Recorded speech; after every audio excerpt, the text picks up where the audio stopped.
when we talk about homologous chromosomes, just prior to you going about meiosis, something happens with your chromosomes.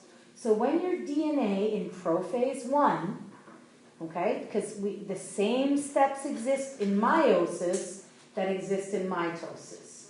We start with prophase 1, okay, metaphase 1, anaphase 1, telophase 1, and then we have a break, and then we go into prophase 2, metaphase 2, anaphase 2, telophase 2, and then we get our offspring, okay, our resulting cells.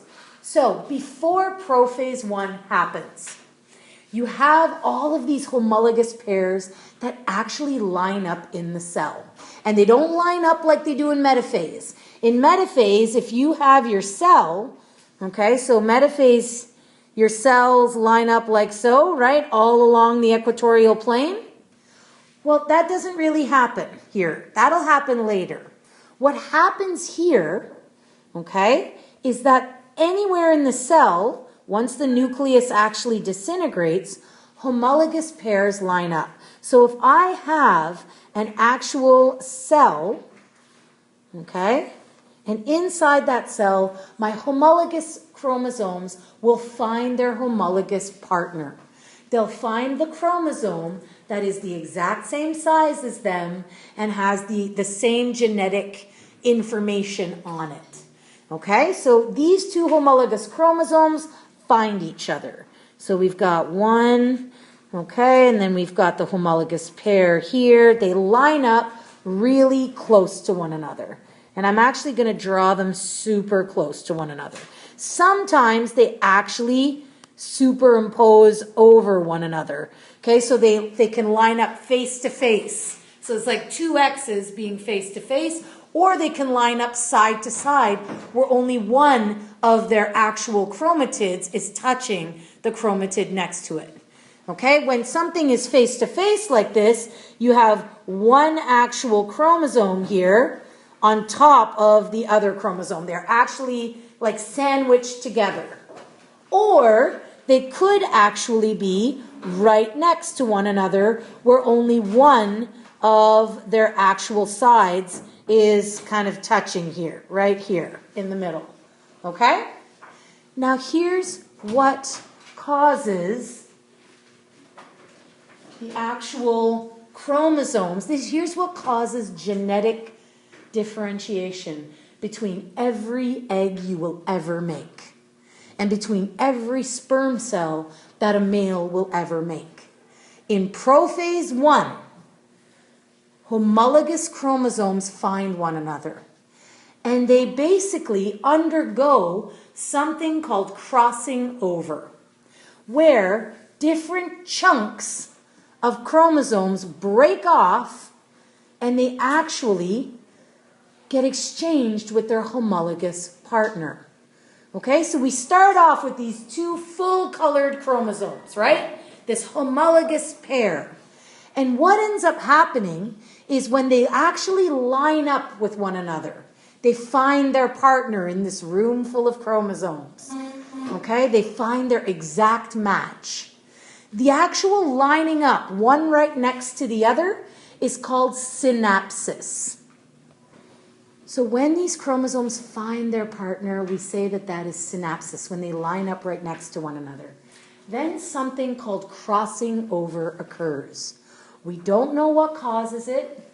We don't know what decides how much of the DNA will actually get swapped, but it's basically like a swapping of DNA.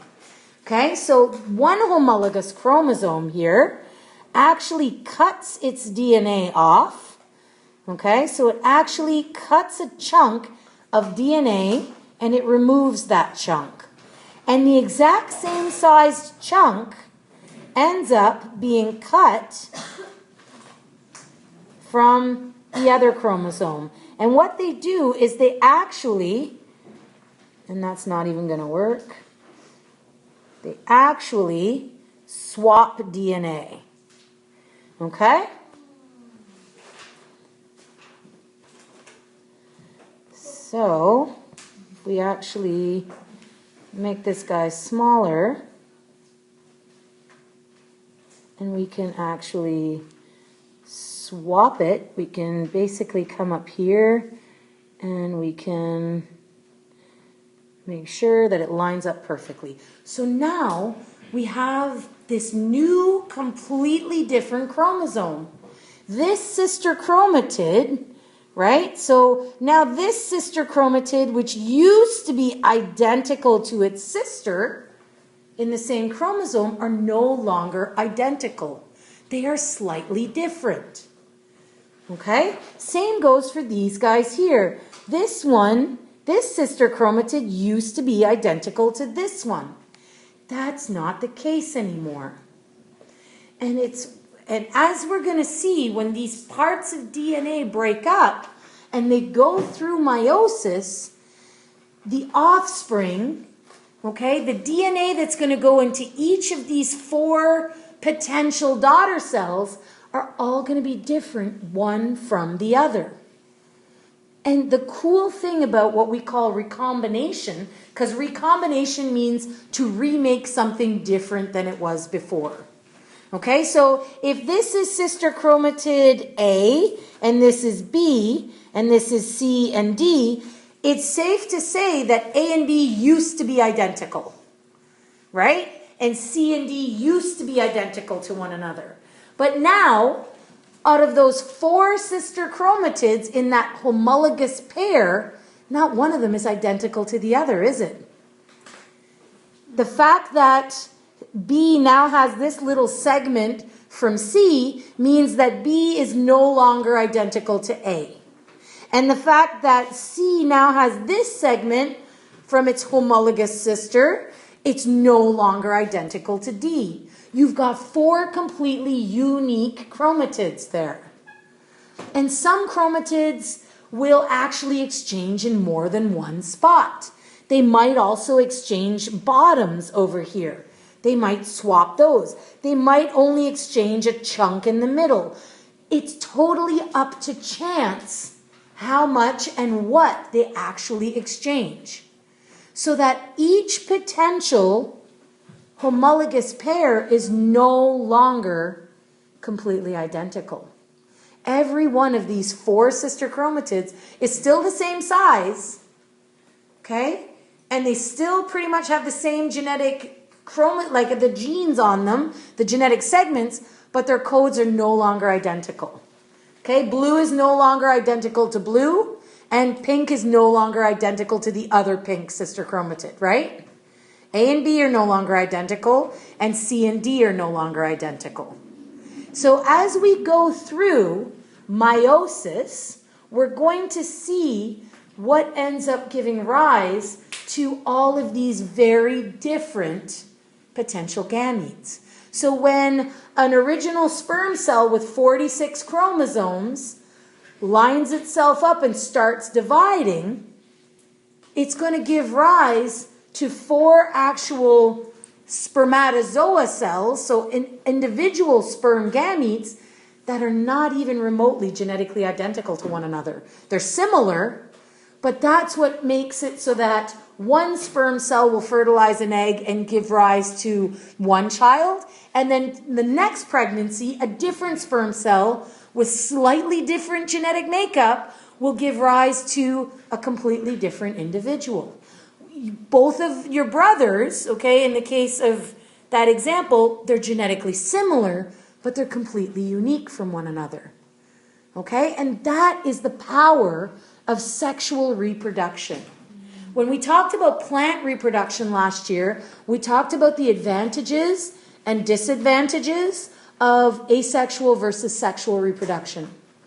One of the advantages of reproducing sexually is that if a disease or an illness or a mutation or a problem is found in some individuals because of their DNA, it's not going to be found in all of them. Okay? Because of that slight, because of this whole idea of recombining genetic information, we don't run into this problem. On page 99 of your iBook, okay,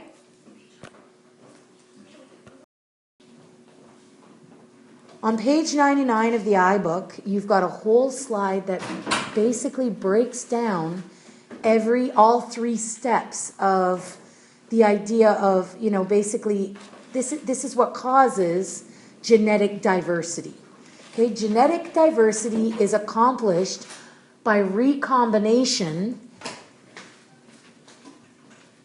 of DNA. Okay, synapsis occurs when the two chromosomes, the homologous pair, line up. That swapping of genetic material happens, and it gives rise to completely new and different chromosomes. And it's those chromosomes that will then go through metaphase 1, anaphase 1, telophase 1, interkinesis, prophase 2, metaphase 2, anaphase 2, telophase 2, back into cytokinesis where they actually divide, and you get 4 offspring.